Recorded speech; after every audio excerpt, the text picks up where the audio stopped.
আসসালামু আলাইকুম। কানিজ ফাতেমা লোপা আমন্ত্রণ জানাচ্ছি এনটিভির মধ্যাহ্নের খবরে। টঙ্গীর তুরাগ তীরে শুরু হয়েছে তাবলিগ জামাতের বিশ্ব ইজতেমার প্রথম পর্ব। বাদ ফজর পাকিস্তানের মাওলানা জিয়াউল হক এর আহ্বায়নের মধ্য দিয়ে শুরু হয়েছে দিনের আনুষ্ঠানিকতা। তালিম, তশকিল, জিকির আজগারের সময় ব্যস্ত পার করছেন মুসল্লিরা। মুসল্লিদের সুবিধার্থে প্রথম পর্ব দুই ভাগে ভাগ করা হয়েছে, যেখানে অংশ নিচ্ছেন মাওলানা জুবায়েরের অনুসারীরা। আর আগামী 14 ফেব্রুয়ারি শুরু হবে দ্বিতীয় পর্ব। অংশ নেবেন ভারতের মুরব্বী মাওলানা সাদ কান্দলভির অনুসারীরা। গাজীপুর থেকে নাসির আহমেদের পাঠানো রিপোর্ট। বাদ ফজর আহ্বায়নের মধ্য দিয়ে শুরু হয় ইজতেমার প্রথম পর্বের আনুষ্ঠানিকতা। বৃহস্পতিবার থেকে মুসল্লির ঢল নামে ইজতেমা ময়দানে। পুরো ইজতেমা ময়দান মুসল্লিতে ঠাসা। খিত্তায় খিত্তায় ভাগ হয়ে তালিম, তাশকিল, জিকির আসকারে ব্যস্ত সময় পার করছেন তাবলিগ জামাতের মুসল্লিরা। এছাড়া জুমার নামাজে অংশ নিতে অনেকে এসেছেন ইজতেমা ময়দানে। দেশের বিভিন্ন স্থান থেকে আগত মুসল্লিদের সুবিধার্থে প্রথম পর্ব দুই ভাগে ভাগ করা হয়েছে। 42টি জেলা এবং ঢাকার একাংশের সুরায় নেজামি তাবলিগ মুসল্লিরা অংশ নিয়েছেন, যা শেষ হবে 2রা ফেব্রুয়ারি আখেরি মোনাজাতের মধ্য দিয়ে। 3 ফেব্রুয়ারি থেকে শুরু হবে সুরায় নেজামির দ্বিতীয় ধাপ।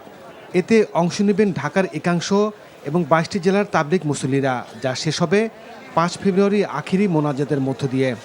কিভাবে ইমান আমল আমাদের ভালো হয়, বড়দের সব নিয়ে যে বাড়িতে যে আমরা আমল করব। তাবলিগ মানুষকে আল্লাহ তাআলার সাথে সম্পর্ক শিখিয়ে দেয়। তাবলিগ মানুষকে ভালো কাজ করার দিকে এগিয়ে দেয়। এই সমস্ত কাজের উপর মেহনত করতে হবে, এগুলো এখানে বয়ান হয়। মুরব্বীদের জবান থেকে এগুলো শুনে এর উপর আমল করা, এর জন্যই মূলত আসা। About the preparation of the Ijtima, mashallah, is very beautiful, it's very good.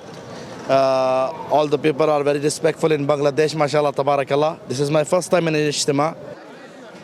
প্রথম পর্বে ইজতেমা যাতে কোনো ধরনের বিশৃঙ্খলা তৈরি না হয়, সেজন্য কঠোর নিরাপত্তা ব্যবস্থা নেওয়া হয়েছে। আমরা সাদা পোশাকে নিরাপত্তা ব্যবস্থা নিয়েছি, আমরা ওয়াচ টাওয়ারের মধ্যে নিরাপত্তা ব্যবস্থা নিয়েছি, আমরা ফুড পেট্রোলের মাধ্যমে নিরাপত্তা ব্যবস্থা নিয়েছি, আমরা পিকেটিংয়ের মাধ্যমে নিরাপত্তা ব্যবস্থা নিয়েছি। আগামী 14 ফেব্রুয়ারি শুরু হবে দ্বিতীয় পর্ব। অংশ নেবেন ভারতের মুরব্বী মাওলানা সাদ কান্দলভির অনুসারীরা। NTV news desk.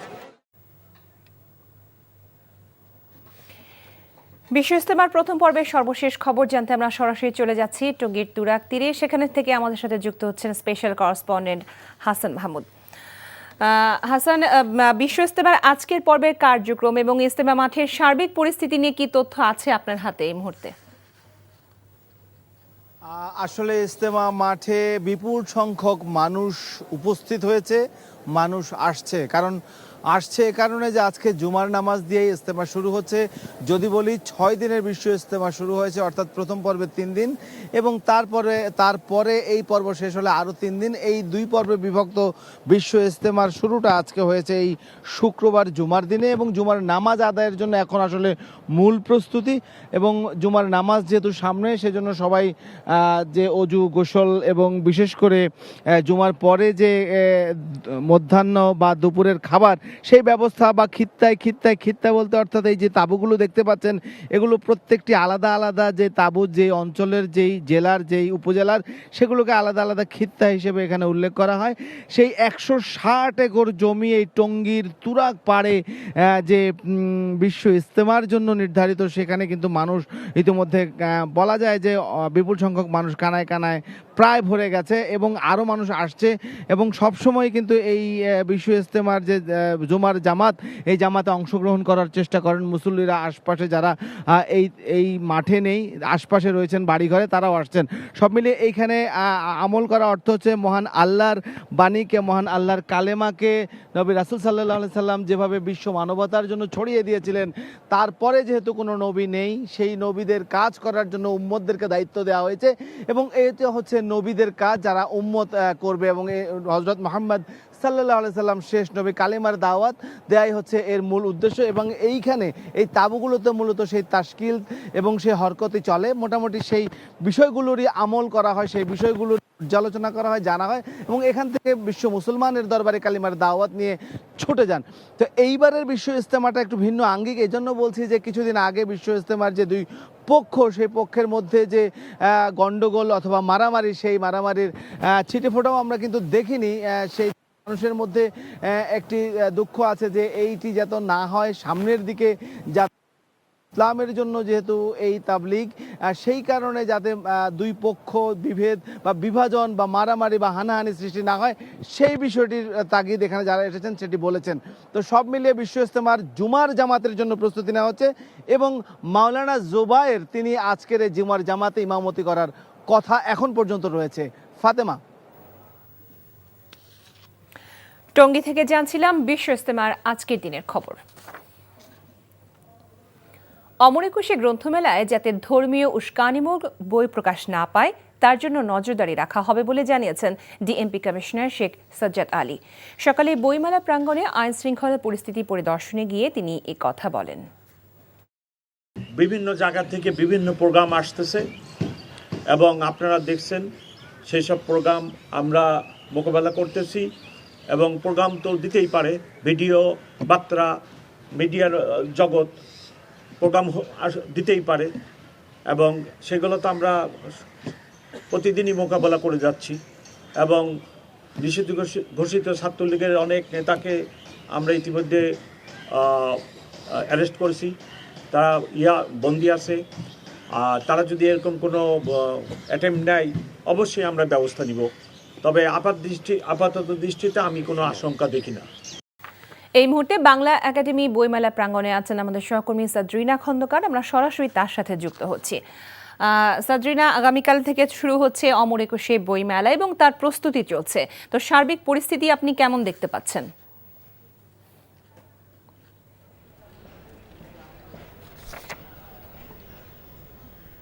লোপা, আগামীকাল থেকে অমর একুশে বইমেলা শুরু হবে, এজন্য আজকে পরিদর্শনে এসেছেন ডিএমপি কমিশনার। উনি নিরাপত্তা সহ বিভিন্ন দিক দেখছেন বলে আমাদের জানিয়েছেন। উনি একটু আগেই প্রেস ব্রিফিং করেছেন। উনি বলেছেন যে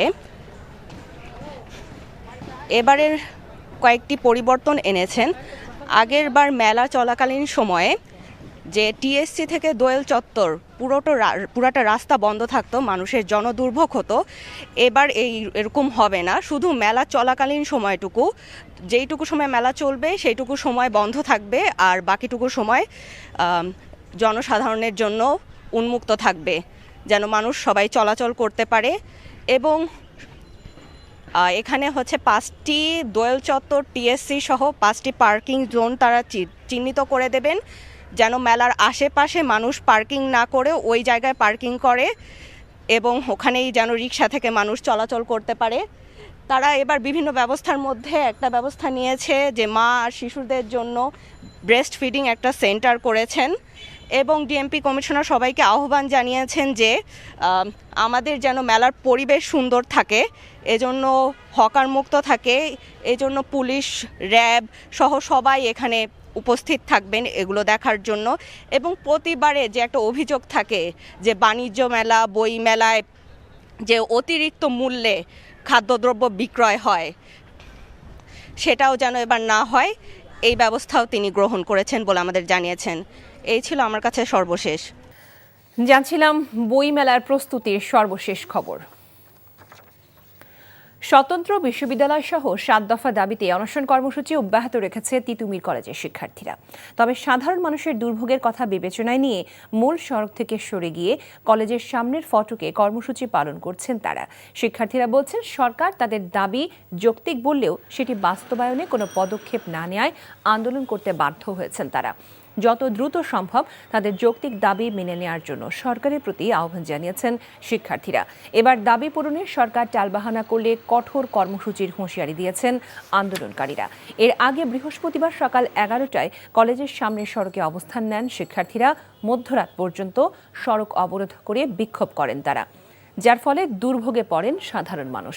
যানজটে অচল হয়ে পড়ে পুরো মহাখালী, গুলশান, বনানী এলাকা। তারা বলছে যে আন্দোলন যৌক্তিক, বাট তারা সেই কোনো কার্যকর পদক্ষেপ গ্রহণ করছে না। আমাদের দাবি একটাই, যেহেতু আমরা আন্দোলনে না গেলে তারা আমাদের বিষয়টা দেখছেন না, তো সেই জায়গা থেকে আমরা চাচ্ছি যে আগে বিশ্ববিদ্যালয় স্বীকৃতি দেওয়া হোক, তারপরে সময় তো আমরা জানি নিবে। সরকারের অবস্থান দেখে, শিক্ষার্থীদের চাওয়া দেখে পরবর্তীতে আমাদের আরও হয়তো কঠোর কর্মসূচি আসবে। জুলাই আগস্ট ছাত্র গণঅভ্যুত্থানে হত্যার ঘটনায় দায়ের করা একটি মামলায় সাবেক সমাজ কল্যাণমন্ত্রী নুরুজ্জামান আহমেদকে 5 দিনের পুলিশ রিমান্ড মঞ্জুর করেছে আদালত। বৃহস্পতিবার রাতে রংপুর নগরীর সেন্ট্রাল রোডের একটি বাসা থেকে তাকে গ্রেফতার করে পুলিশ। শুক্রবার সকালে রংপুর মহানগর হাকিম আদালতে হাজির করে মামলার বাদী পুলিশের উপপরিদর্শক মোস্তাফিজুর রহমান রিমান্ডের আবেদন করলে আদালত 3 বিচারক দেবী রানী রায় 5 দিনের রিমান্ড মঞ্জুর করেন। গত বছরের 4 আগস্ট ছাত্র জনতার গণঅভ্যুত্থানের মধ্যে রংপুর নগরীর ভাঙা মসজিদ এলাকায় মাহমুদুল হাসান মুন্না নিহত হয়। এ হত্যা মামলায় নুরুজ্জামানকে আসামি করে মামলা দায়ের করে পুলিশ। রাজধানীর বাজারে চালের চড়া বাজার এবং কমেছে সব ধরনের শীতকালীন সবজির দাম। বাজারের সর্বশেষ পরিস্থিতি জানতে আমরা এখন চলে যাচ্ছি রাজধানীর কারওয়ান বাজারে। সেখানে আছেন আমাদের সিনিয়র করেসপন্ডেন্ট তামজিদ সুমন। তামজিদ, সামনে তো রোজা আসছে, তো নিত্যপণ্যের বাজারের আজকের দিনের পরিস্থিতি আপনি কেমন দেখছেন এবং সার্বিক পরিস্থিতি নিয়ে নতুন কি তথ্য আছে আপনার কাছে?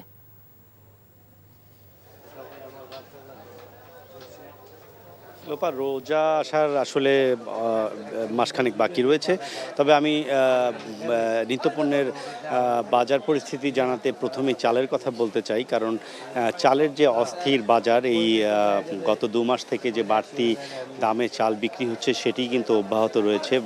চালের দাম কমার কথা থাকলেও এই সময় কিন্তু চালের দাম কমেনি এবং সেই বাড়তি দামের বিক্রির পাশাপাশি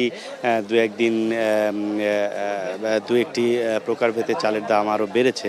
আমরা চাল বিক্রেতার সাথে কথা বলেছি যে চালের এরকম চড়া মূল্য থাকার কারণ কি। তারা বলছেন যে চালের যে চড়া মূল্যের কারণ হচ্ছে যে ভারত থেকে যে চালগুলো আসে সাধারণত সেই চালগুলো সরাসরি বাজারে সরবরাহ হচ্ছে না, কারণ বড় বড় কোম্পানির মাধ্যমে এই চালগুলো আগে গুদামজাত করা হচ্ছে এবং তারপরে বাজারজাত করা হচ্ছে, যেই কারণে যে বড় বড় কোম্পানিগুলো তাদের নিজেদের মতো করে চাল মজুত করছেন, এতে বাজারে প্রভাব পড়ছে। সেই কারণেই চালের দাম বাড়তিতে বিক্রি করা হচ্ছে এবং চালের বাজার থেকে আমরা যেটি জানতে পেরেছি এই চড়া মূল্যে এখনও প্রায় 3-4 মাস চাল খেতে হবে সাধারণ ভোক্তাদের।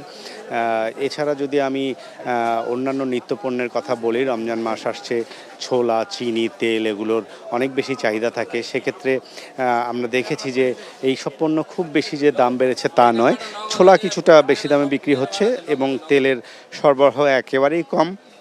সব মিলিয়ে নিত্যপণ্যর দাম এখন পর্যন্ত খুব বেশি বাড়তি আমরা দেখছি না। সব ধরনের সবজির দাম হাতের নাগালেই আছে, তবে বেশি দামেই বিক্রি হচ্ছে, মানে চড়া দামেই বিক্রি হচ্ছে সব ধরনের মাছ।